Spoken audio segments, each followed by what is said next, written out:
list.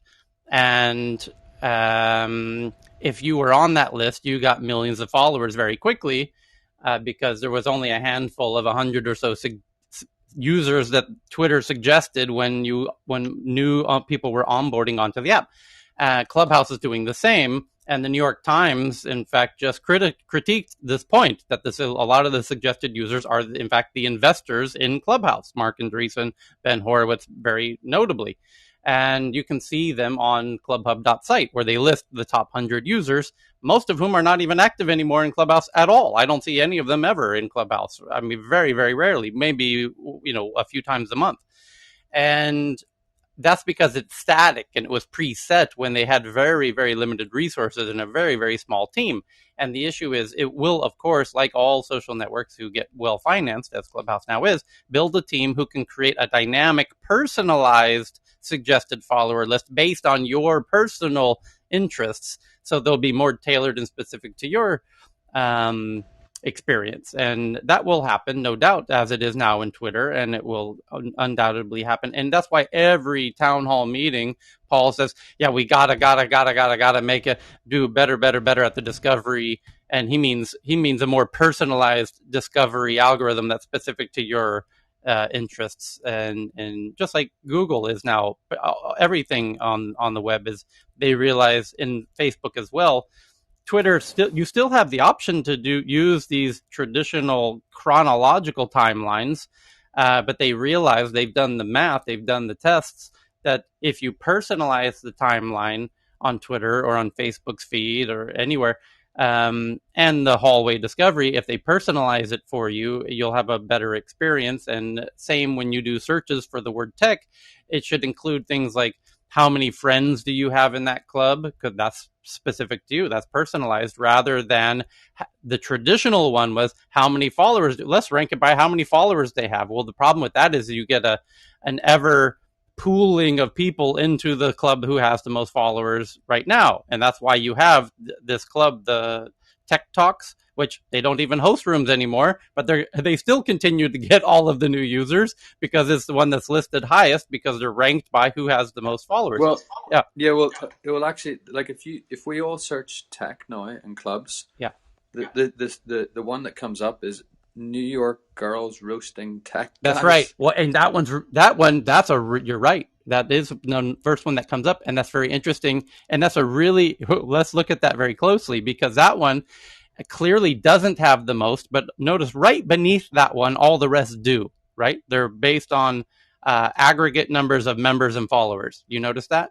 Right beneath the New York, right? But that one and that one only has been pushed completely up to the top above all the others for some very peculiar reason that I noticed myself about 48 hours ago. Tyler, yeah, there's something interesting that I noticed. I hit 1K last week, about 6 days ago.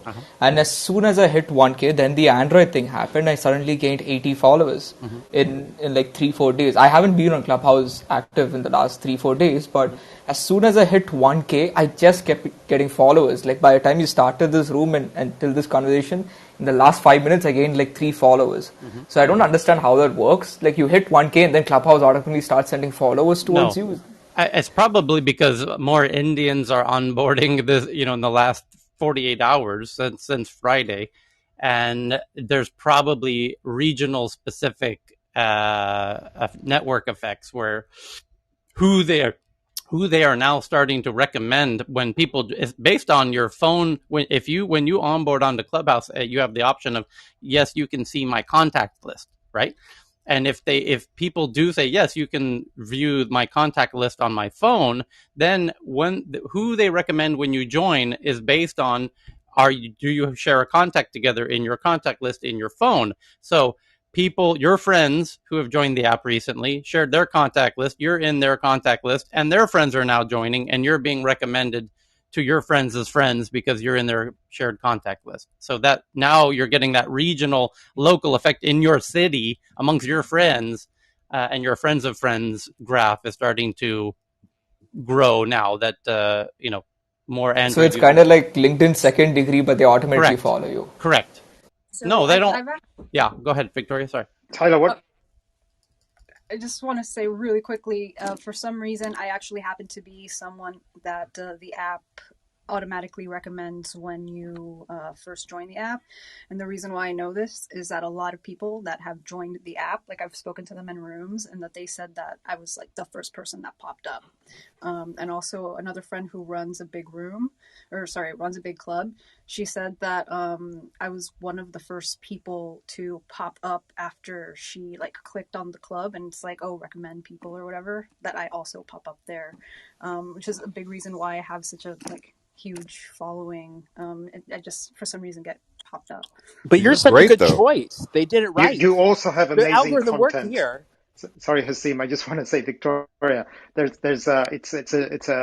you may be up there because a lot of people follow you and a lot of people engage with you, and that's another reason why they put you up there. And you have amazing content Yep. and you add a lot of value. So that sometimes these algorithms are not. I mean, they want more people engaged and they want engaging people. So in the end of the day, that's down to you as well, Victoria. I mean, at least from my perspective, I wish you were the first person that came up when I came in. Here.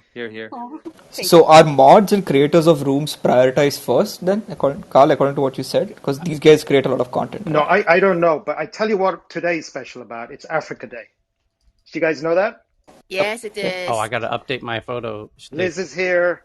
Yeah. Mabwana's here. Yes. Maybe Liz can give an update, but it's a big day, right? It's I an saw annual MC day. Hammer drop by briefly, but I think he left again. Cool. Yeah. Sure. Liz or Mabwana, if you want to say something about that. I thought it was. Liz, Hello, are can you you hear me? here? Is it today? Yeah. I thought. Yes, yes. Today's Africa Day. Yeah. On Liz, are you Clubhouse. there? Yeah, today is Africa Day. Yes, it is. Mabona, you want to tell us something about that stuff? Is this specifically in Clubhouse, or is this something more international outside of It's global. Clubhouse? It's global. No, Global. It's an annual. Sorry, yeah, it's a hi. global. Yeah, my Yeah. mic is been acting Hi, up. Liz. Hi, everybody. Go Yes, ahead. it is Africa Day. So it's basically an annual commemoration of the foundation, which is the African Unity, which was formed, I think it was on the 25th of May, 1963. So all the countries at the time came together to, bring forth freedom in Africa during the time of the colonial rule. So we celebrate this day every year in remembrance of that, the unity of the entire states of Africa coming together, forming what we now call the African Union. So on Clubhouse, there's various rooms that are going to be running. There's 24-hour rooms from morning all the way up until the end of the day, depending on wherever you are in the world. And there'll just be different activities happening, celebrations, the Good Morning Africa show, which I run with Elaine. We will be having a show that will be kicking off at 12 noon GMT time. Other rooms will be having poetry. Other rooms will be speaking on just business in Africa, various things. So, yeah, you can follow Cal. You can follow me if you want to kind of follow what rooms are on. But you can also follow Good Morning Africa. There is also a club on Clubhouse that is actually called Africa Day, and they will be also having activities from the beginning of the day all the way up until the end. So really, it's all just about showcasing Africa and really just pushing the narrative of who Africa is, what we are about, our food, our culture, business, opportunities, various things. So yeah, that's what we're doing today. How about the African music, African beat? For sure, you can. Yes, yeah, I'll well, follow you, Liz. absolutely. Yeah, Liz, oh, I'm sorry. yeah. I just Please have go to say, ahead. I love the Africa show. Good Morning Africa. I love just the energy. I love the variety. I love the community. So I just wanted to give props to you and Elaine and everyone that makes that happen. I love it. Thank you so much, Lakeisha. Yeah, we have definitely. I think just generally Africans in general, we are very high energy people and so it shows through our characters and as well as through our music. If you listen to Afro beats, which has become very popular across the entire globe, we just are very high energy people, and we love the beat, the drums, and it comes off from our heritage, where we come from. So you will definitely be seeing that a lot today in a lot of the rooms: music, the poetry, and just the high energy. Yeah. Tyler, can I go first today? I'm unable to contain myself. We have some headlines you're bursting with? Yes, Okay, yes. go ahead. Yeah. Yeah. Okay, headline number 1 and the headline number 2 is related to this. Indian police visit Twitter's office after manipulated media label. Some context on this. The Mumbai police visited Twitter's offices. I think it's Delhi, isn't it? Yeah, is it? Yeah, sorry, it's Delhi. Yeah, and they gave out notices and orders and whatnot. And related to this, Twitter's global HQ goes live on India situation as Delhi police sweeps in. Yeah. So there's a lot that's going on. Yes, we chatted about this in the previous session in the other time zone, which you can find our schedule by clicking on the title of the room. And it was breaking when we were in the other room. It literally happened while we were in the room. And there was a gentleman here's what happened. This is wild. Twitter, as you know, if you join us every day, is having not just Twitter, the social networks in India are having some friction in India, in part because of the current government. It likes to have a lot of control over what is said on the social networks. So when there was a hashtag about resign Modi, magically people noticed that when you use that hashtag, your tweet or your Facebook post wasn't visible. And there was a lot of concern around what's going on here. And then if people were talking about COVID or criticizing the government, there was issues there. And clearly this government in India really doesn't like, and they feel like they should control when there's things they don't like on social networks. So with that context in mind, they're telling Twitter, you must take down this, and they're telling Facebook, you must take down that. And this is delicate. Now those social networks are walking a tightrope to appease both sides, the government and the people, right? And the most recent example of this, which Akil just brought up, is that Twitter, about 12 hours ago, tagged somebody in the government tweeted something. And rather than take it down, Twitter said, hey, this might be bullshit. Just a little. And they did it to Trump, by the way, in America. And they do this when they want people to be careful about what they're reading, because they feel they need to inform and warn their Twitter users that this might not be totally true, what this person is saying. Well, in this case, the person was somebody in the government. So just to give a little more context, this person is the spokesperson for the party that runs India. He is the spokesperson, right, that runs the party in India. Right. So you can imagine how the party who's now in charge in India didn't like this. So what are they going to do about it? Well, they sent a team of about 7 guys down to Twitter's HQ in Delhi to have a little coffee about this. Let's have a little chat about this, Twitter. And these guys looked kind of buffed up, you can see on the Tech News Around the World Twitter account, we tweeted it out about 12 hours ago when it was live happening in real time, because there was a gentleman in the lobby of Twitter's building who had a camera there and recorded some video of these guys trying to break into Twitter's office. And then to their surprise, womp, womp, womp, Twitter's office is closed. Everyone's working from home.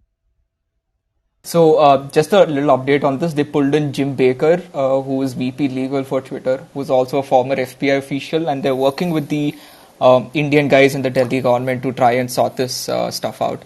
Right. They haven't given an official statement yet, but it's been a while. Right, because now here's where this gets very interesting, because India's telling Twitter, hey, you take that down or get the F out of our country. Right? This is essentially what's shaping up here in India. And this gets very, very interesting, where in a democracy, what India is consistently, there's this cat and mouse game of pushing India to do this, and not just Twitter. This is Twitter and Facebook and WhatsApp have all been in the news in India in the last couple of weeks, all on similar points, which is India feels they can say, hey, if you don't want to do business here, get the F out of our country. We already kicked out 170 Chinese apps. You don't think we're going to do the same to you? So this all started when Jack Dorsey liked some of the tweets regarding the farmers' protests, and that's what really kicked off the whole thing in the government. Yeah. Oh, hello. And so here's Oh, my that's interesting. I don't remember that. Yeah. I didn't know that Okay. either. That is very interesting. And it gets more interesting. I brought up the point when this was literally breaking news, like as the police were in the lobby of Twitter's office 12 hours ago. I brought up the point, if the farmers thing were to happen today or tomorrow, the government might tell Twitter, hey, no, take all that down. We don't want anyone to see any of that, right? Based on what's happening in the past few weeks in India, where India says to stop doing that, and WhatsApp is like, okay, boss. For example, India told WhatsApp, hey, you can't change your privacy policy right now. We don't like that. If you want to do that, you need to leave India. That was essentially what they said. And WhatsApp said, okay, sorry, boss. Whatever you want, boss. And then India is getting a little bit comfortable in their ability to dictate terms to these social networks within their, borders. And now, who's to say that when something like the farmer protest happens, the government might say, hey, take down. Well, by the way, they're now telling, the latest 24 hours ago was they're saying, hey, take down any mention of the words Indian variant of COVID, because that's becoming the nomenclatures. You have the UK variant, the South African variant, the Indian variant of COVID. And India is saying, no, we don't play that. Take it down, not only in India, but everywhere. And Twitter's like, yeah, right. Well, we might do it in India because you're insisting, but we're not going to do it in other countries, because what if those other countries insist that we do keep it up, right? So it gets very A bit of an complicated. interesting news on this also, Yeah. Tyler. Koo app is trending on Twitter, where a lot of Indians have moved away from Twitter and have come on to the Indian alternative of Twitter. Exactly right. And by the way, so there is a Indian local alternative to Twitter called Koo. And you guess, because it's local, it's run by Indians in India.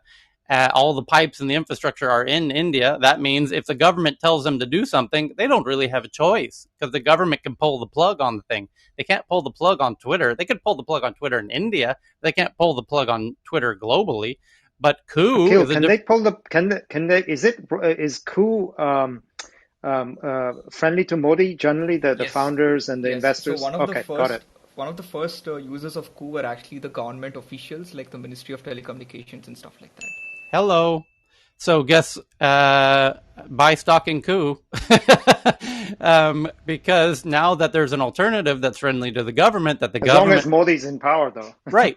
Exactly right. But that's why I did a tweet 3 days ago that says, what happens to Twitter and Facebook in America if Trump wins re-election? Because he's banned on those platforms. And what happens if he wins, even though, because being banned is a disadvantage to running for president, right? So if you do win, even though you were banned, and now you win, and now you're in a position to shut down Twitter and Facebook, would he not do that? If you know anyone who knows anything about Trump, do you think he's going to try and shut down Twitter and Facebook if he wins as president and they didn't help him get reelected and they tried to stop him from being reelected? You better bet every penny you ever saw that he's going to shut down Twitter and Facebook if he wins. And that's globally. So this is where it gets really interesting between states and these social networks. And it's happening all over the planet. Because you think of examples where we were trying to think of examples yesterday. You have the Myanmar conflict. That's really interesting, where Facebook actually voluntarily left because they don't want the government using Facebook. They want the citizens to use it, but they can't really. That's a really sticky situation. But then you have the Palestinians yesterday, 24 hours ago, the headline was, a lot of the pro-Palestinians are saying, hey, we're being silenced. We're trying to tweet out stuff, and it's not getting out there. And this is not specific to any one social network. Well, that's weird. That means the government is probably involved in silencing them in that case. Well, what government would that be? So well, it's not Palestine. It ain't Hamas. So, because I don't think Hamas has relations with Twitter. Yeah, go ahead, Akil. Tyler, how do you think... Just to close off the news, 1 second, sorry. Just to close off the news, Twitter ended up disabling nearly 97% of the users flagged off by the Indian government, by the way, after this debacle. So 97% of the accounts that the Indian government said, "Hey, ban this," they ended up banning it. Correct. That's how I remember it starting. Was the first request was very similar to Russia. Russia told Twitter, "Here's a bunch of accounts we want banned," and then India told Twitter, "Here's a bunch of accounts we want banned," and then Twitter did ban most of them, and similar in Russia with Twitter as well. And now today, 24 hours ago, the new headline in Russia was YouTube 48 hours ago banned a Russian YouTube account, which is a mouthpiece of the Kremlin. And the Kremlin is now telling YouTube, you need to bring that account back or get out of Russia. And YouTube responded just recently, 24 hours ago, saying, well, we didn't have a choice. We had to ban that account because the person behind that account is now under U.S. sanctions. And according to U.S. sanctions, they're not allowed to do business with the U.S. And we are a U.S. company, and so they're not allowed to do business with us. Hence, we had to shut them down per we follow U.S. laws, and the U.S. law is that person cannot do business with us, and we are YouTube. Hence, their account is now shut down. And the Kremlin says reinstate their YouTube account or get out of Russia. I've actually viewed the videos on that account. They're pretty entertaining. So hypothetically, to bang on the blockchain bongo, if a decentralized blockchain... I need bongo music. Hold on, let me find some bongo music. Yeah, you need some bongo. That'd be good, wouldn't it? The ape on the bongo. So if hypothetically a decentralized blockchain, not Bitcoin, blockchain-based Twitter was to get traction, and it became actually impossible to take any tweets down, and the dynamic had to shift to the discourse that was to follow any given tweet to discuss its merit or invalidity. What do you think would happen then? And I mean, in a way, the internet's already like this because it doesn't forget, right? Yeah. And there's plenty of archives you can go to. Yeah. But if you formally could not and technically could not take things down and just let people say what they say and focus on the ensuing conversation, right? What do you think about that? I love this idea, and let's have this thought experiment for a minute, because I'll just jump in. Yeah, well, yeah, but why, Akil? Yeah, because see, it's like a double-edged sword, right? Because in India we had a lot of misinformation on Twitter, and if you can't take those tweets down, people's lives are at stake. Yeah, but Ben just raised a really interesting concept, which is, what if there was a new architecture what the governments couldn't control? That's the essence of Ben's question, which is, and he's assuming that blockchain can't be controlled by governments, and that's a debatable point, actually, in and of itself. No, but Tyler, Akil's point is actually related to that. Oh, is it? If you actually think about it, right? Because if you put blockchain infrastructure in there, yep, and unless so if let's say someone tweets out something, it can't be taken down unless you've got the majority of votes going on saying, okay, take this down. Someone tweets out something about someone raping someone, for example, when that didn't actually happen. They've got that as a tattoo. They've actually got that as a tattoo on their digital identity for the rest of their lives. Interesting point for us, because it does raise the question of what the proof of what would be. Was it exactly? Is it votes? Exactly. Is it proof of evidence? Is it proof of whatever? But so that's for debate. Build on the other that bit thought. Was the focus on the discourse that follows, and perhaps the system says that, well, the discourse ends up with the thing being taken down possibly quickly, but automatically. If it was by could you come up? The hypothetical question is, could you come up with some consensus system by which these things organically evolve? People say what they want to, and they go down. It potentially is removed. Then that consensus system is government, right? So yeah, but if it was cross-border, so it becomes just so the same. Global, then you know what I think is needed? People can be manipulated. We need, if you're going to have a global, this is the issue, is nations versus global, right? And blockchain is global, or even intergalactic, if you want to think of it that way, right? So if you're going to have an intergalactic blockchain-driven social network, like a Twitter on the blockchain, the question is, who's going to you need an international court, a courthouse of the internet, to resolve conflicts on that blockchain, essentially. Would you or no? Ben, what do you think? Well, I mean, in the wider picture, it's obvious we need some better way of collaborating like this, because the real problems that face us, climate, asteroid impact, future pandemics, needs needs solving without the internal friction and the internal squabbling of how we're operating. I think once we're multiplanetary, we'll look back and go, "This is ridiculous the way we're governing this little blue rock." So, in the wider sense, I like the line of inquiry, and I think it's valid even if we never do leave the planet. Well, you could have blockchain-driven court, a digital blockchain court, where people come together in rooms like this and decide, based both people in the party in advance decide, okay, there are these blockchain courtrooms, and Clubhouse could be the perfect platform for this, where you have hundreds of rooms in the hallway. They are all juries deciding blockchain court cases to settle, mediate kind of issues that are happening all over the blockchain. And Mbwana, are you trying to get in there? Sorry. Go ahead. Mbwana? No, can you hear me?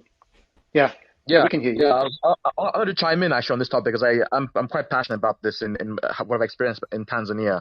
I mean, before I moved to Tanzania, obviously today is Africa Day. I'm celebrating my almost 10 years moving back to the continent after living abroad. I would say that I was quite social media. I love the platform. I thought everything should stay up there. We didn't even have this problem as much, I think, 5-10 years ago. It's only in the last 3 or 4 years it's gotten really bad. But in Tanzania, I remember seeing all the censorship stuff that happened. I mean, I think I mentioned before that there was once a lorry that caught fire on a highway and people were taking photos of it with all the burning bodies, and the government just said, "Stop it! This is ridiculous. Stop sharing this. If you share these photos, you will go to jail." And it was a really big moment for the country because I think we realized the limits of social media and how it can be bad. But at the same time, as elections loom near, you could see the government starting to abuse it and blocking free speech, right? Political speech. But one thing I will tell you is that it is nice to live in a country where, not everyone is glued to social media and you can actually interact with people, and talk about facts in the open without having to do with social media as much. And I think having a system where there is some local voting power and a consensus on blockchain would definitely be a good idea, because I don't think many people understand Tanzania outside of Tanzania, and I'm sure other countries too. So I really do believe that having a balanced, free speech plus having the ability to take down content in the local context is really important. I think a blockchain would be fantastic. And has anyone tried to do this before? I thought people tried to build like a Twitter on a blockchain. Did they just not get as far as the consensus side of things? I'm sure there's some policy. They did. There was a number of attempts on this a while back, but for some of the reasons that it failed miserably was because of the whole mechanism around consensus. Yeah, that's the tricky nut to crack, exactly. And it's easy just to throw the term blockchain around, but systems that have actually been around for a while and that are stable, it's not just blockchain technology. I mean, that's been around since the days of version control in software. It's basically open source software is basically all software is developed on what's basically a blockchain. Version control software is the same technology. The layer that's clever is the consensus and the mechanism around reward and the economic rewards and these, the proof of whatever state workspace. That's the bit that's hard. I think it would need rethinking somehow. I mean, you could imagine that each individual already has a mobile phone, so perhaps they would be the nodes on the blockchain, and perhaps they could store actually quite a lot of textual news content and act as a node. You only need a few hundred megabytes to get quite a reasonable history of tweets if you take out the videos and pictures. So you could potentially imagine that each user is a node, and it's difficult to take those nodes away from the users. That does. So technically, you can imagine how you could have a stable network, but this consensus bit, and then how does you prevent people from taking it over? That needs another conceptual leap, like Satoshi made with Bitcoin. But yeah, so it's not so simple. It's always at least a trifecta of the protocol itself, like in Bitcoin's case, the Bitcoin protocol, the consensus, the incentives, the economic incentives in the case of a cryptocurrency, the miners' incentives, and then the nodes that store and replicate and disseminate and torrent out all of the copy of the blockchain of the truth. And you've got to get that stable trifecta of factors of money, of protocol, and of nodes and distribution. That's got to work together in a nice way. The game theory's got to work. It's got to be an ecosystem. So that's not easy, but if you hit upon it, you'll know, because it'll work and survive. And if you don't, it'll die. In theory, sorry, go ahead, ladies first. So just real quickly, so to listen to the technical explanations that have been given to think about the question that you asked, Tyler, in terms of what were to happen should Trump be reelected. And I loathe the thought. And then to think back. So I've lived through a coup. And I You and me remember, both. well, and I remember waking up one morning to prep for class and I couldn't access the internet. Yeah. And so I thought, oh, okay, well, maybe my Wi-Fi, there's something wrong with my Wi-Fi. So I went to the university library and I asked the librarian, I said, I'm trying to prep for class today. I'm having trouble. And in a very Thai way, she said, oh, I don't think you'll be able to access the internet, right? So I'm not a techie, but I know from experience that the entire internet went down across an entire country. Yeah. And so that was 10 years ago, 11 years ago now. So I'm not sure what's possible, but I know that has happened because I've lived through it. Yeah. Yeah. So SpaceX is... So just to quickly say that there was Starlink another will lady make a first. big difference. 1 second there. Sorry, yeah. No worries. It's Liz. I wanted to just kind of, because this was all in theory, like how practical could it be for us to create a blockchain? I mean, Twitter on blockchain. I'm curious to know how. Yeah. How practical would it be? Yeah. Ben, can we talk about the technical viability of this? Because, and there's arguments for both sides, but let's just go over them as quickly as we can. That you want to take it can withstand the pressure of China, for example? And I'll take... Yeah, so a couple of things. I mean, it needs thinking through carefully. One thing, Starlink, I just want to throw in there. So when you next have your coup and people have got thousands of Starlink satellite internet, base stations on the ground, it becomes a lot harder for the government. Not impossible, but very, very hard for the government then to ban the internet. So I think that's a pivotal piece, is having another route to the internet, not just like undersea cables that they control the facilities of.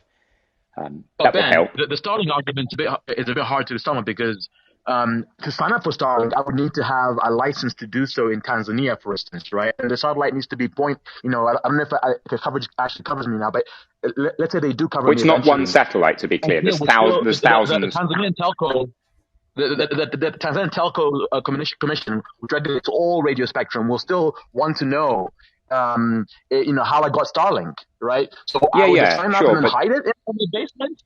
No. Ben, I think. Let's assume it was allowed into the country first. Yeah, sorry. Go ahead, Paul. Yeah, Ben, I think we do get technical on this in a little bit. Tyler, do we want to just move on from the technical thing? We could probably, you could do it in your Bitcoin. Well, or do you want to say one last word on this? One last word on the Starlink part, and then I think you can probably throw this in a side room because we could go on for hours on this topic. But the last thing on the Starlink concept, and I think Mabana will probably agree with me on this, whether you get Starlink into Africa or not, there's a huge tribal association over there with African people, one, being against it, two, it's too expensive for most people in Africa to even want to use it. Mabana, I think I might be incorrect. Well, Nigeria is currently speaking with what's his name, Elon Musk, with getting Starlink into Nigeria. So I think that's already underway, and I think there was an article a couple of weeks ago. I'm trying to remember where it was, but I think that's already something that's starting to happen in Africa.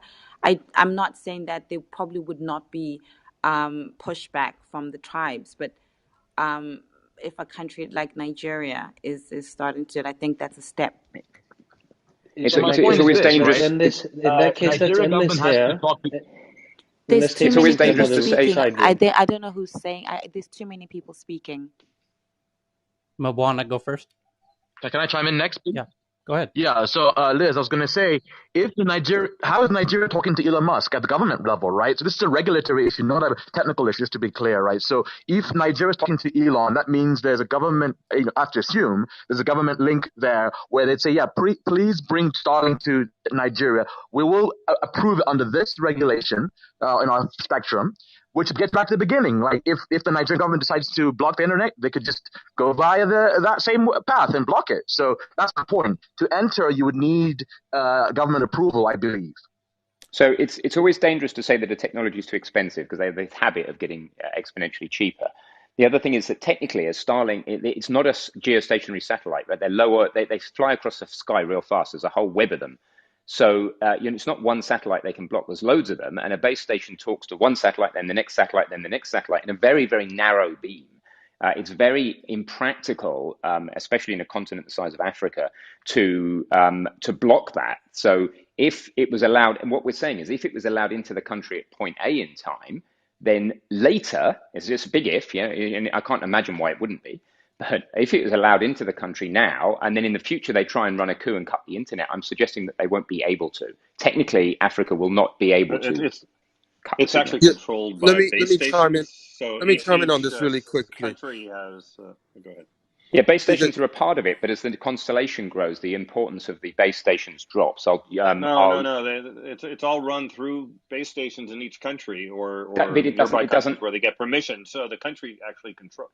It doesn't have to Starlink. be though, Dan. It doesn't have to be run through base Oh no, it stations. doesn't have That's to just be, but that's the way they yeah. actually run it. And if they stop doing that, then the other countries wouldn't be very happy. Also, yeah. Anyway, and it's also in terms of being cheap. It is subsidized. They're providing it to Native Americans in very hard to reach places in the U.S. in a subsidized manner. And of course, if you have a village, you could have one terminal and share it among everybody. You're still going to get like hundreds of megabits a second, which would be very, very cheap on a per person basis. So there's lots of ways to make it effective. David. right, let me chime in on this really quickly. So my family actually used to manufacture satellite components for both TVs, satellite TV, and I guess the predecessor technology to what Starlink is. It's called VSAT, very small aperture terminals, and actually, this was for a very long time a very big problem in China. As you all know, China keeps a very tight lid on media dissemination throughout the country. But obviously, we don't engage in this business ourselves. But what we realized and what the regulators came to us with was a lot of people were purchasing our products indirectly and then selling it back into China to be used amongst Chinese users to receive channels or receive the internet to get around certain blockage or censorship by the government, right? So for the case of TV, all they would need to do is have the on-the-ground equipment to receive signal from a transponder on the satellite. And what Ben said was absolutely correct, because I think currently Starlink has about 4,000 satellites in around Earth. The current license they have from the FCC is to get 12,000 total launched into the sky. And then eventually what they want to do is put 42,000 on there. So that would be able to get around any sort of terrestrial regulators blockage. The only way, I think, at current stage, you can physically stop the usage is to tear down the actual satellite dish where you're receiving the signal. But short of that, there's no real technology that I think is possible to do that. So David, Thanks, David. Yeah, physics wins out at the end of the day. David, What if one of these states goes? David, one of the first engineers to work on VSAT back in the 80s. And so there is a big difference, though, between VSAT and Starlink. VSAT's a geostationary orbit, so basically every antenna talks to the satellite, and the satellite sees the entire Earth underneath it. The Starlink is low.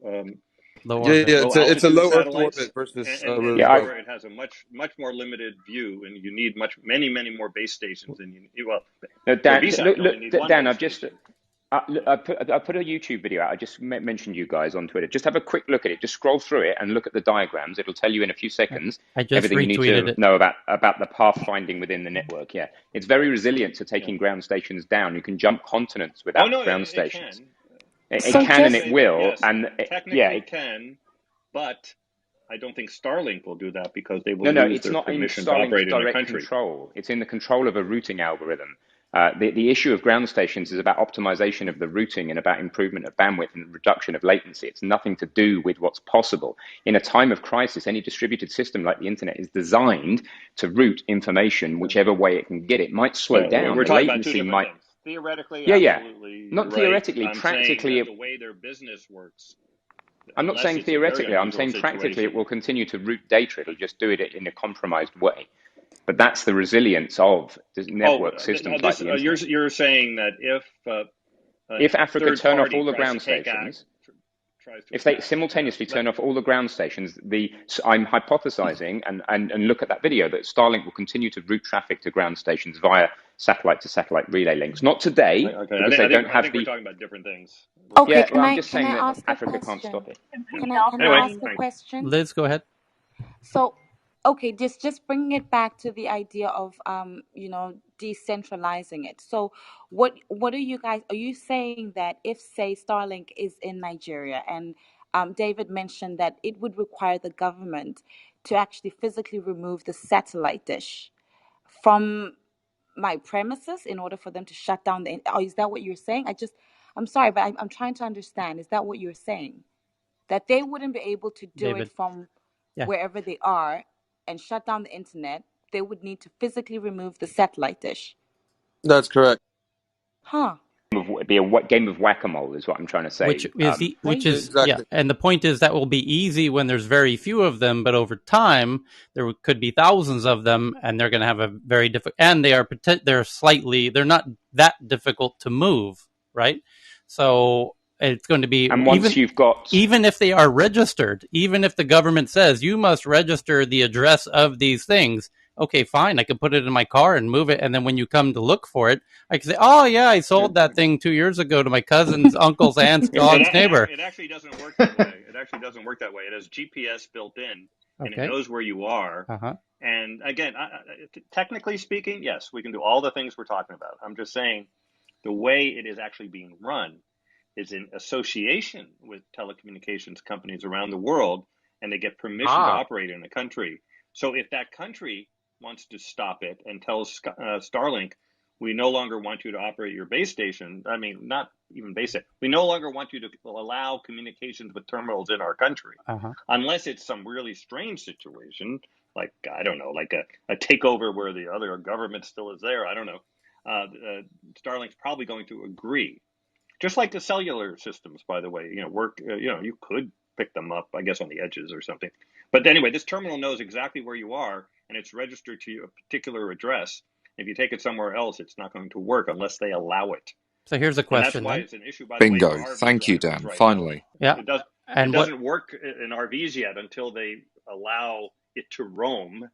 And they say they're working on that, but right now you can't take your thing and do that. So anyway, it's fantastic, by the way, and it's going to change the world. Yes, too, by but the way. It's interesting to note, part of their marketing materials is the use case of RVs and more specifically boats. And Elon Musk himself has said how he's incredibly excited to service all of the tens of thousands of people who live on their boats.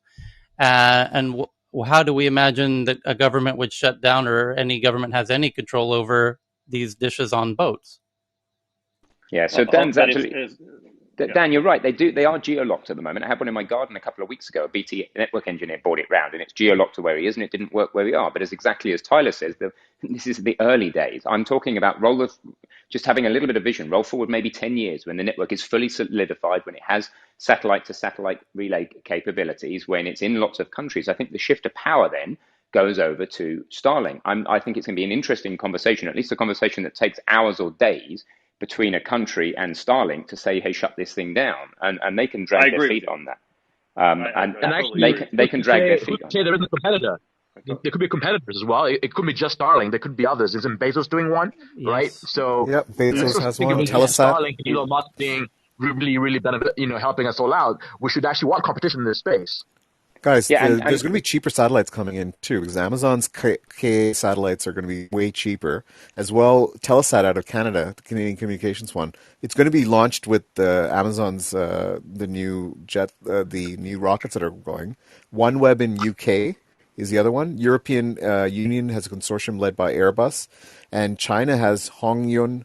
3 constellation projects that are coming out, and then Kepler Communications is another Canadian startup, is working on LEO, which is actually meant to be cheaper. They're actually saying that could be the cheapest one for things, because they're launching 150 CubeSats. They're not going to be geostationary, but they're going to be able to communicate within themselves and provide high bandwidth data transfer technology. So we're in the stage with internet now, like we were with transport before you even invented the aeroplane, let alone the satellite. The internet is connected by cables under the sea in the most part, which is akin to only being able to send goods and services and people by a boat across the ocean. But think how the world changed when suddenly you could fly from A to B in a matter of hours. That's akin to having satellite internet from a variety of providers worldwide. It's going to change the balance of everything and how information flows significantly. And people are inventive. You only need one node in a country to then connect to another. People are inventive. In Africa, they can go and get a Pringles tin, and they can set themselves up peer-to-peer Wi-Fi, and they can do that over long range with cheap microwave connections. You don't have to have lots of nodes. You just have to have somebody with a view of the sky and some black market dish, and they've got internet into the country. They can then get it to their friends and their friends' friends over time. So just people are resilient when it's physically possible. Ben, They're I resilient. have some experience in this area. I have an investor in my fund who actually was one of the early engineers at Cisco, and he came to fame. He's got Wi-Fi working on Mount Everest, and then he got inspired to do Africa work. So he ends up in Africa, and he's invested in a number of ISPs. And there's one called Mawingu Networks actually in Kenya that I've actually visited a few times. It's doing pretty well, using these sort of microwave point-to-point relays across villages, right? But the whole point is they still have to buy bandwidth from the local, city fiber provider, right? Yeah, Zuku, that's whatever right. it is, right? So they still have to connect to the fiber internet. So I think that down the line when you have like multiple Starlinks, I think someone mentioned the other ones from Amazon, etc. Then it'll be super interesting because then you can use those as also places to buy, and maybe not all of them get blocked at the same time. But even these like rural internet startups and ventures, they still have to connect to the local broadband or at least a local wholesale provider, and they have to be licensed as well, right? Because for example, in Kenya, Safaricom is the big monopoly. They are providing 4G services. They obviously are watching this little startup and making sure they don't get too big because they want to be able to still control. And they sell both mobile and fiber across the country, and they're partnered by the government. Yeah, but that's already. I'm with Mwana on this. I think that the competition will be very good. I found the article for Starlink, and I wanted to just put the cost into perspective. So it's currently in beta right now, and per month in Nigeria, it would cost you $99, as well as an additional $499 for the upfront cost to cover the Starlink kit, which includes, the hardware, the satellite, the router, the power supply, and so it is quite expensive, to be honest. But a 10-year projection, to Ben's point, is quite, it gets cheaper, right? Much cheaper, the whole thing. And especially when you have competition to Heyman's, different players are putting these satellites up. And Ben, I think you drove that discussion. It started in a place and got to such a visionary discussion. Well, it all comes back to the Twitter on the blockchain is what started it, and the core of the question at hand is, can technologies exist outside of the controls of the governments? And we're asking that question because India is forcing us to ask this question, because India is trying to control the social media narratives, the technology of the social media, which is it has incredible power in the narrative. And that's a question we as humans on Earth, who are not, necessarily aligned with governments, especially in this room, we all travel all over the damn place these days. And do we, block Bitcoin and blockchain and sovereign identity and all of these issues talk to a potential future where the technologies exist beyond the controls of the governments? And do we want that? And what does that world look like, etc.? I know Carl wants to jump in. And Zubair, were you waiting to jump in? Somebody DM'd me that on your behalf. Yeah, Zubair had to go, okay, but I'm not sure he's left sorry. already. Okay, so go ahead, Hi, Carl. Tyler. It's Luis. Hold on 1 second, Luis. Carl, go ahead, Carl, and then Luis. No, cheers. Dan, I think you're spot on. I think, like Ben, and you're also correct. The actual limitations of the technology itself is really, really hard to restrict once it's in there. But you can be sure as hell that any country that's going to allow Starlink to sort of operate in their skies over their bandwidth is going to have agreements set in place beforehand. to be able to have some sort of control or leash on it. And another thing is, I really, really like Starlink. I'm a massive sort of fanboy of Elon Musk in general, but whenever Starlink comes up, it's always like it's going to replace the internet and save everything. There are limits, as far as I understand, on the satellites themselves, up to something like 20 gigabits per second. Now, Starlink say that you're going to get about 100 megabits for the price that you get. So even if the satellite is operating like at peak performance, you're only going to get about 200 simultaneous connections from each satellite, which means with the 12,000 that they've currently got, even if you over provision it, you're only talking about a couple of million. If you go all the way up to the 42,000 that Elon really, really, really wants to get up there, that's only 8.4 million connections at any one point. Even if you over provision that by, like 1.5, you're still only talking about 12.6 million connections. So Starlink itself can't do this. And this is where Heyman was talking about competitors coming in and smaller satellites. But it's a wonderful technology, but it will not replace the internet anytime soon. It hasn't got the bandwidth. It's about population density, Carl. It's not. It is designed for areas of lower population density, not for cities. So outside of highly populated areas, it is going to be an amazing system. Inside a big city, no, it's absolutely not replacing the internet. It's just not. Absolutely, as you say, it's not It's designed just to do a it. lot of these Totally areas agree. generally, unfortunately, seem to be the ones that are under authoritarian control, which is what we're discussing. Yeah, a couple of other interesting Starlink headlines at the moment are related to the UFOs. Elon Musk's Starlink satellites are triggering a UFO craze, was reported 16 hours ago, because these are visible with the naked eye. These networks of low Earth orbit satellites are causing people to think there's, teams of UFOs flying over their houses. It's quite interesting. And then on the topic at hand around kind of governments versus technology, there's an article out of the Independent that somebody shared about the island of Mystique, a private playground beloved by the likes of David Bowie and Mick Jagger and others in the Caribbean. It is now marketing itself as the headline is Bitcoin Island, how a Caribbean paradise is creating the world's first crypto community. Residents will be able to buy homes and pay for services in Bitcoin, Bitcoin Cash, Ethereum, and even Dogecoin.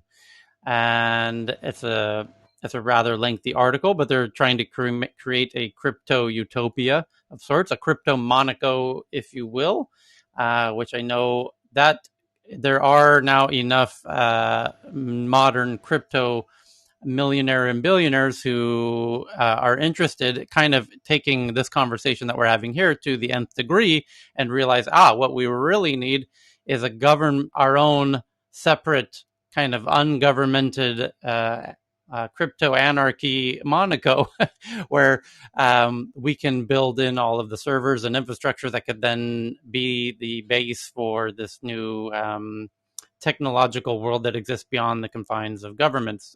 Somebody needs to go first, but you need a very pro blockchain friendly piece of land or a series of boats tied together in international waters, although I don't know how defensible that might be. But it comes down to guns and boats at the end of the day. But that's the headline around Mystique Island in the Caribbean. And here's why that's relevant, is because Cheryl just shared a headline about Hong Kong seeks power to jail unlicensed crypto exchange operators. Crypto exchanges and startups welcomed Hong Kong's move to introduce mandatory licensing for all virtual asset service providers and jail time for rogue players, saying that the proposal will likely deter non-compliant players and reduce competition. The city's Financial Services and Treasury Bureau published its conclusion on legislative proposals on Friday to enhance the city's anti-money laundering and counterterrorism financing regulation following a 2-month consultation launched in November. And that's sort of why these crypto folks, to some extent, why they want to operate freely on their own Caribbean island, perhaps, is because now Hong Kong is seeking to be able to control and jail unlicensed crypto exchange operators, and they'll speak. That's probably a good Gail, thing, though, Tyler, Tyler. There's so much scammy stuff going on in exchanges. That's probably a good thing. Yes, did you good. guys cover the Until D500 but scam? Ben, but you're the one who said, "What about a blockchain-based Twitter?" Well, what if Hong Kong says, "Yeah, shut that thing down," and then you're going to wish you were on Mystique Island, where it's able to roam free. I don't know that you can have it both ways. Did you guys This is cover the L. D500 scam, by the way, on crypto? It sounds like it's going to be Pirate Island, to be honest. Crypto But Pirate Island. Yeah? yeah, it's going to be Pirate. As for blockchain Twitter, it's called BitClout. They have successfully launched. I know that they've done a very unique, awkward way of promoting themselves, marketing wise, but they exist. And excuse me, and this is happening. And you can go to it now and you can see people communicate all day long on it.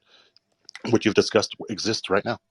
Yeah, come on, BitClout's it appears on the surface, at least. One of the first things I invested Please crypto don't in get was me started BitClout on that. because it's I absolutely respect you, Ben. it's absolutely a scam as far as I can see. There's I no way of totally getting your respect money out. I respect your vision on it, Ben. It's 100% just agree with Ben. But if you dig into it it, is a method of stealing Bitcoin from if people. you dig into it, BitClout. Ben, you can pull your money out. People are using it right now. People are How do you pulling pull their your money. money out? So So, no, let's so, not have that. so Let's have that discussion in a side room, mate. BitClout, okay, as you far got it. as I You can got it. see, and I did put. Lewis, you cannot It pull your is. money out in a legal fashion. I agree with you guys. I agree with you guys. I do. Super I do. scammy. There is Yeah. no legal fashion of pulling your money out. It has Thank you. atrocious security from I'm the not word saying go, it's the and it's right. I'm super not saying it's scammy. the right thing or a great company. I'm saying the box, Pandora's box, has been opened. It exists, and if this fails, somebody will figure it out eventually. Okay, so Yeah, that might be the case. Yeah, Ben, it definitely deserves a deep dive room, which please schedule it now. It's a great topic for a room. Thank you, Tyler. Yeah, I was going to say that, suggest that. yeah, Thanks. but also Okay, BitClout gotten out coming soon. Yes, but BitClout and a decentralized Twitter are connected, but not exactly the same thing. Somebody could make the point is BitClout does give some credence to the concept of a decentralized Twitter, and I think that might be kind of Luis's point. Yes. And remove the scamminess. To your point, Ben, it's like, well, we could make a BitClout without the scam aspects and have a decentralized Twitter, and somebody let's hopefully something a decentralized social network at this point in time would be a truly fascinating experiment, given all of the Russian versus Twitter, India versus WhatsApp, on and on and on and on. And these issues, by the way, are accelerating and not diminishing. So it's Hey, Tyler. yes. It's MA. Hey, MA. Good morning. Good morning. Hey, Ben. I'm happy to join you with that room as well. But also, you just brought up something very interesting, which is that there is also a social media platform that's decentralized. It's been around for a few months now because I know the people that invested in it. It's called, I think they're even from Sweden. It's called Hyper, Hyper. I'm not sure, but take a look at it because it is like the Instagram that's on blockchain. And there are some, I believe, if I'm not mistaken, and memory serves me correctly, there is some Swedish investment in it. I don't know, but I'll find out more details. But Ben, happy to help you, happy to join you with that one because I think the BitClout, I agree with what Lewis is saying. I think what he was saying that I understood is that, of course, there's going to be those players that will begin the process, and then there'll be someone that'll improve on it. And then that's where the truly decentralized Twitter would show up, right? Yeah, it's just people's Yeah, absolutely, and it'd be a I great agree with conversation. you. But people's bullshit radars need to be tuned. I mean, the problem with Well, this BitClout is is you have to Ben. paste you have to paste your seed phrase Yeah, into the website, which is completely fundamentally unsafe. yeah. And Aside from the Ben, fact you can't get no, your Ben, Bitcoin out and yada yada. this is so cool because I'm the room sorry. before, People's Okay, just bring it bullshit what? offline. Yeah, let's do a different room. I'll schedule it now. yeah, BitClout what I gotten was, out. Tyler, What next? I Tyler, have what I fake was, news for you. I have fake news. Hold on. Okay. could I complete my sentence before Yep. Gil Sorry. jumps in on me? Yep. What I was basically stating is that this is also why we had this no BS this morning room. And the reality is that there's a lot of people on this app that are claiming to know quite a lot. But if you just peruse their LinkedIns and their referrals and their references, you clearly could see what their background is. And that's just all I'm saying is that look where your resources are coming from. Yep. So Go ahead, Akil.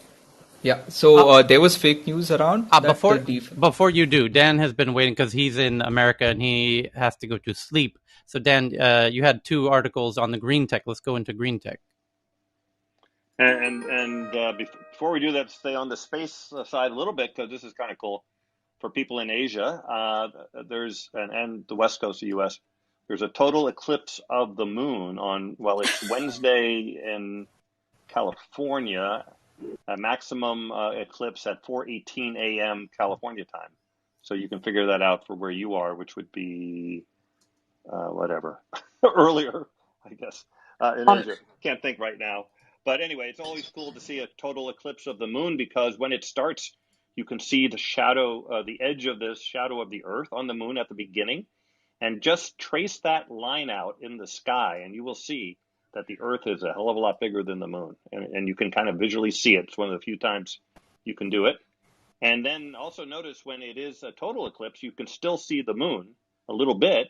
And that's because of sunlight going through the atmosphere on the Earth and then filtering its way through and getting diffuse and therefore hitting the moon a little bit. And you get a very blood red kind of moon. Anyway, very cool event tomorrow. And again, very good visibility from Asia, but not at all from Europe or East Coast of the US. So that's a little space news. In terms of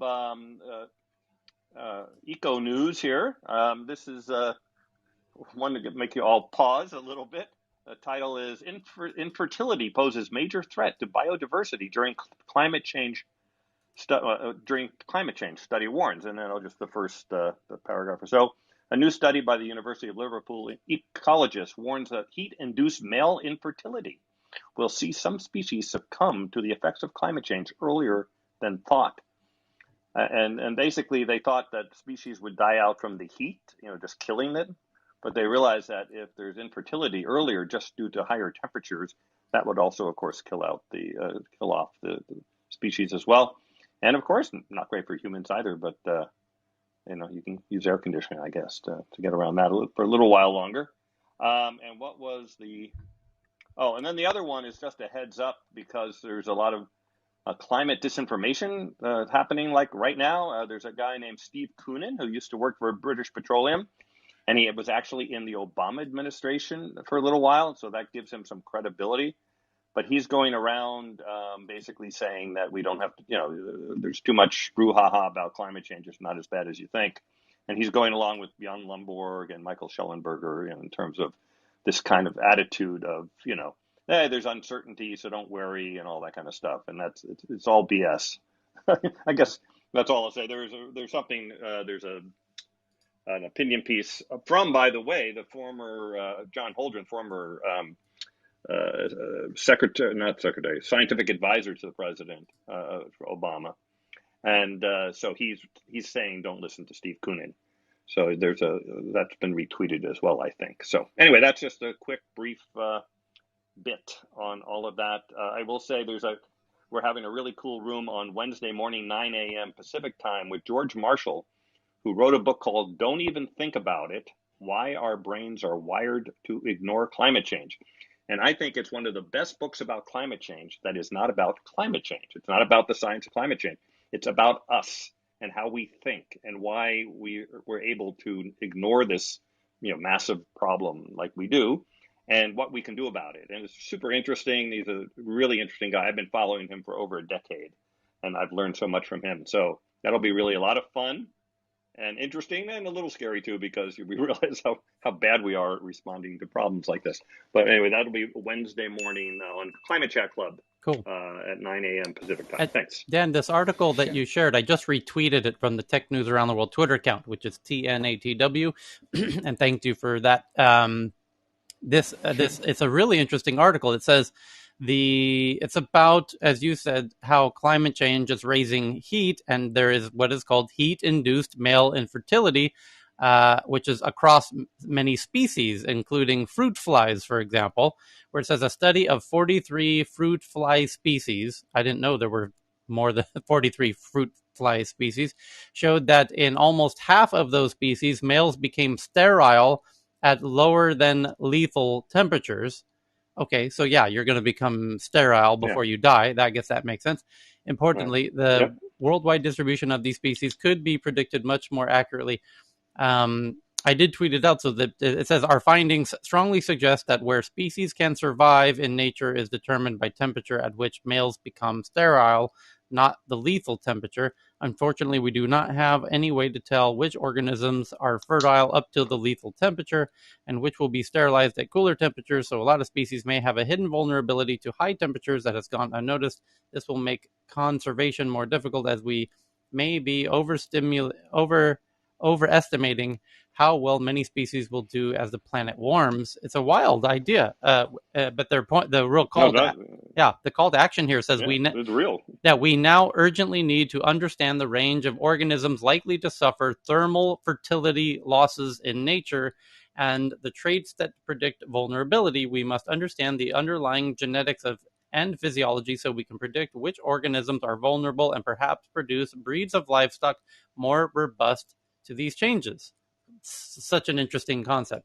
And it begs the question, is the lowering male fertility in humans in any way exacerbated by rising temperatures, for example? It's what an interesting concept. I just tweeted that out. Thank you for that, Dan. And Akil, you were waiting. Go ahead, Akil. Yep. There was news, I think, a couple of days ago that DeFi 100, the DeFi protocol guys, ran away with $32 million of people's money. And that's been debunked a day after that because they put out news saying their website was hacked and a prankster apparently put up saying, hey, we scammed you guys and whatnot. And they did clarify saying the market cap was only $2 million and they didn't run away with $32 million. But just an example of how fake news got around so quickly and, Yeah. Well, thank you for that. Here's a real humdinger of an article. Yesterday, or 12 hours ago, in our last session, which you can see the schedule by clicking on the title of this room, where we meet twice a day, we covered the fact that Tokyo's leading tech investor and one of my favorite people named Masayoshi-san, he came out in favor of canceling the Tokyo Olympics, which is a hotly debated topic in Japan, where it's now reported that up to 80% of Japanese folks are against having the Olympics or are in favor of canceling the Olympics. And now the decision looks like it's the hammer is coming down because a headline just broke a few hours ago that on Bloomberg and others that the U.S. warns against Japan travel. Sowing new doubt about the Olympics. State Department raises advisory just 2 months before the games. U.S. Olympic Committee says Americans can safely compete. And the U.S. said Americans should avoid traveling to Japan, with much of the country under a state of emergency over COVID-19 outbreak that has sown doubts about Tokyo's plan to host the Olympics in less than 2 months.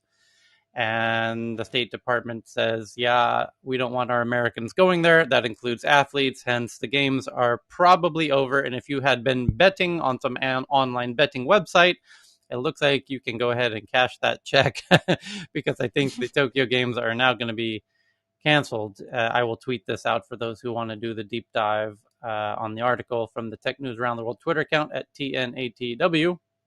But sorry to hear that the Tokyo Games are now likely canceled. But what this does do is it has other broader implications, which is Beijing has the Winter Games coming up in just, 2 years?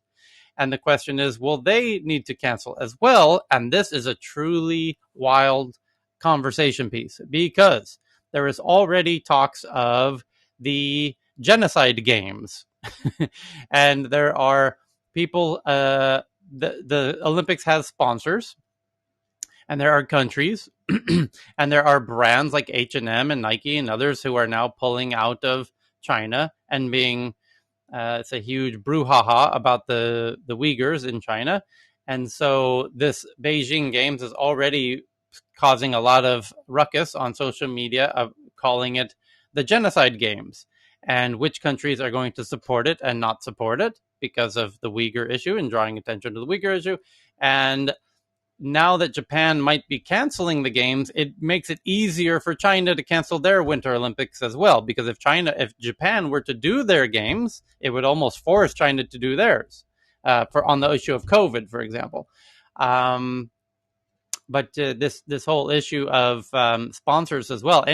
Normally the Olympics needs lots of sponsors to do what they do. I mean, it's sponsor driven in a large extent by huge brands, but there you can believe now it's clear to me from this American cancel culture kind of topic that any sponsor who sponsors the Olympics Games this year is going to be met with an incredible amount of criticism by people who say, you're supporting genocide in Xinjiang with the Uyghurs. So they might have to cancel for totally different reasons. Open comments from any. David, maybe you would be willing to commit professional suicide by commenting on this one. It's a wonderful event. Everyone should attend. Perfect.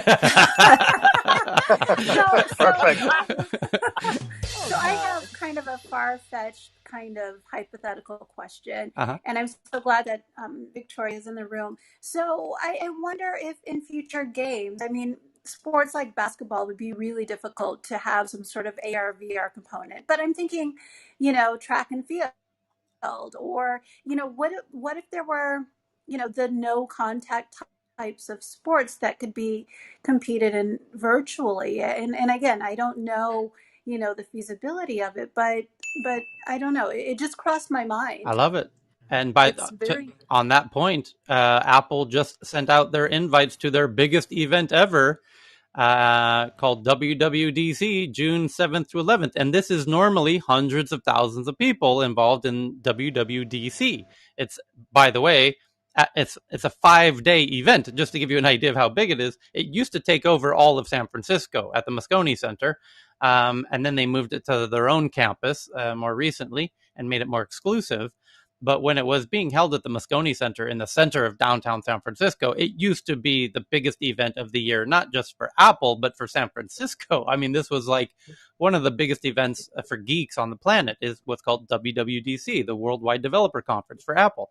And this year is totally virtual. To your point, Lakeisha, this is something that used to be not quite the Olympics in size, because what is Olympics in size? But it is one of the world's biggest events, definitely one of the world's biggest tech events. And it's now gone completely virtual, to your point. And the details and the invites have now officially been sent out. I will tweet this from the Twitter account so you can see the image, the official marketing image, because the official marketing image each year is filled with Easter eggs, which is a fun game that Apple fanboys and fangirls like to play around trying to look at the image to figure out what kind of hidden clues are in this image, hinting as to what's to be expected at this event. But this event happening on June 7th through 11th, the keynote will be June 7th. Just like the Google event was perfectly timed with Tech News Around the World, so is this event, thank God. So we will do Tech News Around the World for 2 hours and immediately go into the keynote for Apple's WWDC keynote on June 7th, which we hope you join us for, especially Sid and others who work at Apple. And just like the Google keynote a few days ago, it will be a lot of fun. But even before the WWDC keynote on June 7th, there's the Facebook's annual keynote event on June 2nd, where, of course, we will also do a live streaming room as part of that. And it's just a lot of fun. And Paul from Clubhouse, Paul's co-founder and CEO, joined us for the Google one. That'd be great if he joined us for the Facebook and Apple ones as well. I imagine he probably will.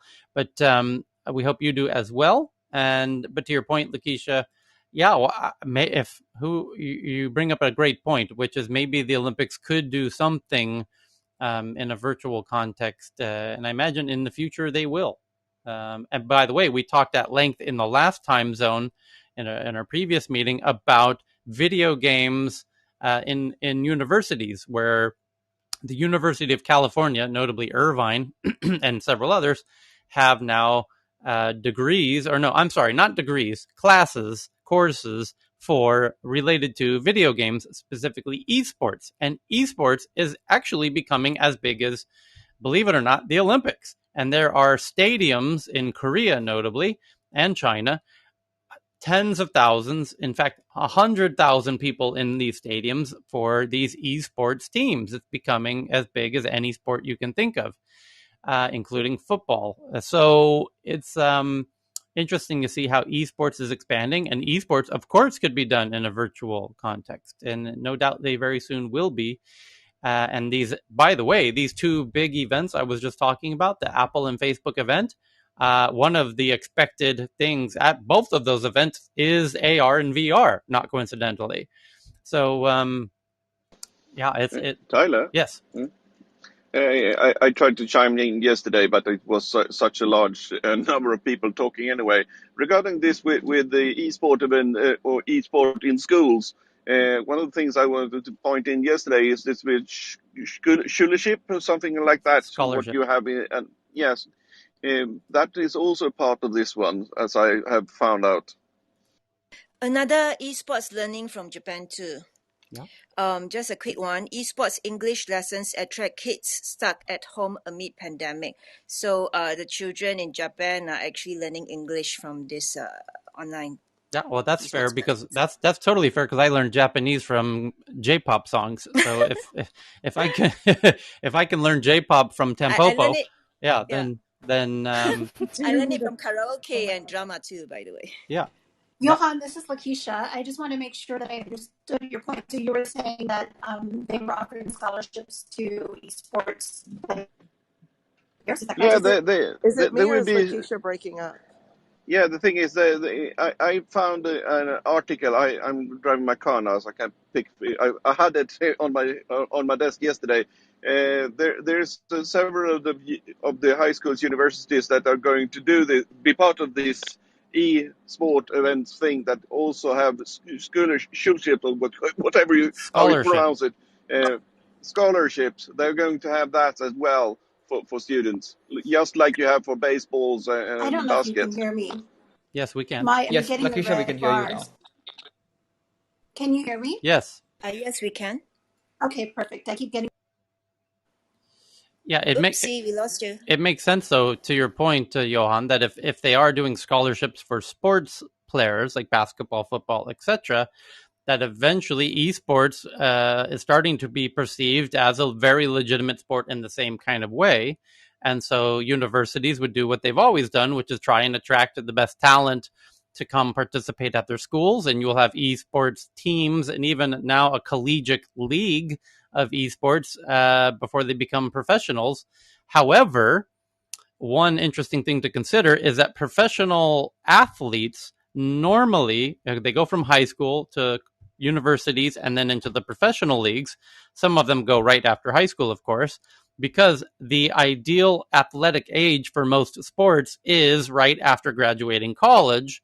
However, in esports, the ideal age is actually around 19 in terms of hand-eye coordination for these very popular esports games. So I don't know how effective this strategy is going to be for the universities because by the time you're of university age, you're past your prime as an esports player for most of the most popular games. Tyler, yes. So a couple of things over here. Yeah. Right. Like there's a very popular esports game called Dota 2. They started Dota, with yeah. 1.6 million prize pool in 2011. The latest one they had in 2019 was $35 million, almost 35 million. Yep. But if you look at the players in Dota 2, they started out pre-19, but their highest earnings are actually during their college years. So they make a lot of money when they're in their college years. They start out their careers pre-19. Right. Well, yeah, but if your prime professional years are your college years, why would you spend it on a college league? What I'm talking about is professional sports like the NBA, the NFL, etc. And then you have the college league where all of the college teams play each other. But to your point, Akil, if your prime age as a cyber esports athlete is the same age as a college person, which league are you going to compete in? The professional one or the college one? The college one's not going to make you money. The professional one is. So what's the point of even having the college league? It works great in traditional sports because the aging of the athletes, it works very well. But in esports, it doesn't work as well, is my point. But you pull viewership, right, Tyler? You pull viewership from your international leagues that you attend into your college leagues. And that gives more visibility to the colleges and the league itself. Yeah, I completely agree The with college. that. I Because have a most question. universities that enter esports, they do it for financial reasons. So So if it works out well for the student, and going back to the scholarshiping question or point, universities, most scholarships are discounts, meaning that universities cover the cost of the so-called scholarship. So if the university is betting on the fact that this student would help to bring in more revenue to the university, then of course they would scholarship the student. And for students that don't have other means to access higher education, it becomes a win-win for both. Right, but the whole game here, just to unpack this, is colleges and universities love the marketing of being able to say LeBron James went to this school, or Shaquille O'Neal went to our school, or Kobe Bryant went to this school, right? And so that's why they're willing to subsidize and give scholarships to students who they think could be the next Kobe Bryant, Shaquille O'Neal, LeBron James, what have you. And my point is that if imagine that the age of the professional basketball players was 23. Why would they go into the university college league system when they could be competing in the professional system? They're competing at the same age bracket. It's not that's No, but complementary. they're already Hi, this is. competing in the professional league by the time they get into college, Tyler. No, They're Hello. already so Right. in. Tyler, you're So there's no point in trying to replicate the traditional physical sports paradigm with esports. I don't think it will work the same way It's they're a expecting. different paradigm because, like, Right. for Dota 2, for example, in the game, I can watch Sumail, who's an amazing player, in the game. We know watch his game right from Dota 2. Right. I don't care if he's in college or not. Right. But when he gets into college, all those viewers like me who watch Sumail are also going to be watching his college games, which helps the college incentivize Sumail to get into, let's say, Northwestern or Harvard or whatever. But if he, the best, Hi. My but yeah, but question is, it comes around you guys are. celebrity. But if the best players are, as you said, making how many millions of dollars? What the hell are they doing at a university if they're making millions of dollars playing this game professionally? But here's the thing, you guys are talking, I keep hearing like and the incentivizing the school. There's already a lot of pressures on regular student athletes. Just imagine how it is going to be with esports. I have two sons. I have one that's about to enter college. And just imagine the amount of pressures that the universities already put on children this age. What about the protocols to protect them, from the schools? So That's what my main concern is about. I can speak to that, Al, because I was a vice president and dean of a university that brought in esports. And what I was starting to say when you kind of fell off the call was that I was not a proponent of this. In fact, it was placed in my college, and I was not happy about it. But what we did was we ensured that they were getting other kinds of outlets and support, so that they weren't just glued to the computer monitors, for X number of hours per day as they were training. And then we built around other educational components for other students so that it wasn't just about video gaming, but it was about how do psychology students, how can they learn, or sociology students, theories in an applied way to help both their understanding of this growing emerging field and support their fellow students. And so the train has already left the station. I hate cliches, but it's out there. And Tyler, to your point, most universities that do it, they're not necessarily looking for the LeBron James of esports. They're looking for a team that's going to perform well, to bring revenue back